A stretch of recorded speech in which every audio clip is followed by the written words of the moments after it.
Russia is rewriting the rules of exile. From powerful autocrats to whistleblowers on the run, Vladimir Putin's nation has become the ultimate safe haven for the displaced and disgraced. Syria's former leader Bashar al-Assad's dramatic escape to Moscow adds another name to a growing list of controversial figures finding sanctuary under Putin's watchful eye. But why does the Kremlin welcome them? In our next report, we uncover Russia's growing role as a sanctuary for the people like Assad, Edward Snowden, and Ukraine's former president. Moscow has increasingly become a refuge for ousted world leaders, whistleblowers, and exiles.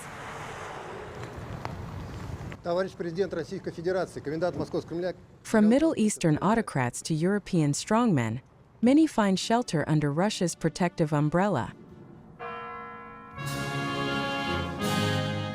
Let's explore some notable figures who have sought refuge there.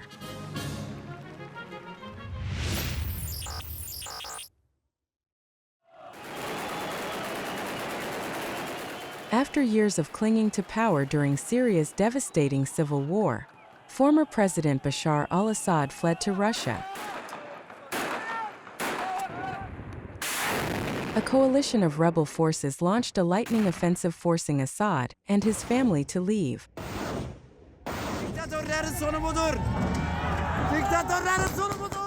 Reports from Russian news agencies confirmed their arrival in Moscow last Sunday.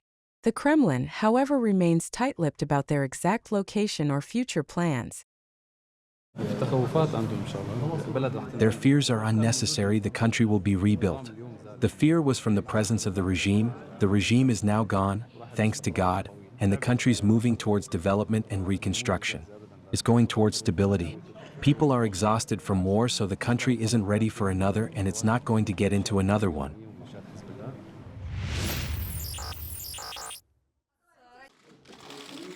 Former Ukrainian President Viktor Yanukovych fled to Russia in 2014, following the Maidan Revolution, which saw over 100 protesters killed.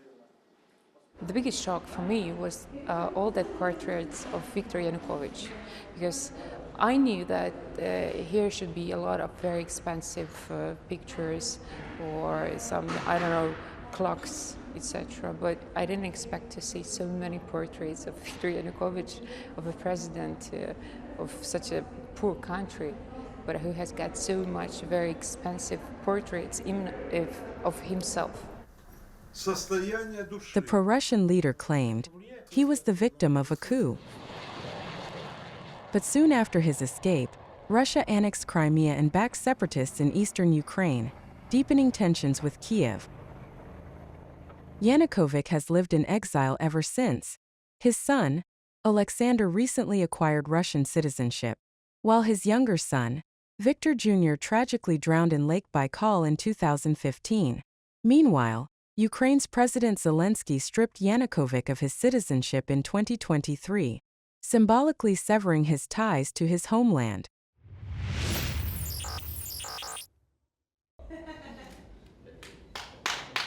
Edward Snowden became a household name in 2013 when he leaked classified National Security Agency documents exposing global U.S. surveillance programs. Unable to secure asylum elsewhere, Snowden found refuge in Russia, where he remains to this day. In 2022, he was granted Russian citizenship, citing it as a step toward stability for his wife and 2 sons.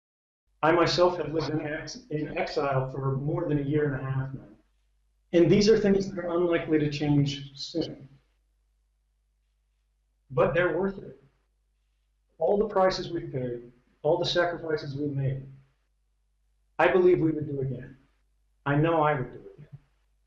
Because it was never about me.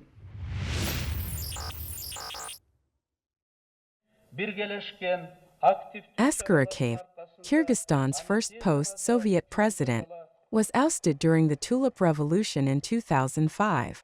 A trained scientist, Akayev found refuge in Russia, where he began teaching at Moscow State University.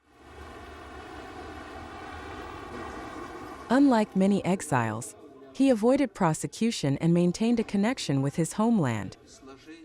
In 2021, Akayev returned to Kyrgyzstan for a brief visit, signaling a partial rehabilitation.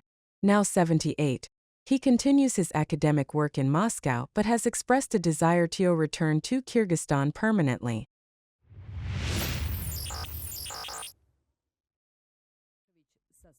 Slobodan Milosevic, Serbia's notorious former leader, died in 2006 while on trial for war crimes in The Hague.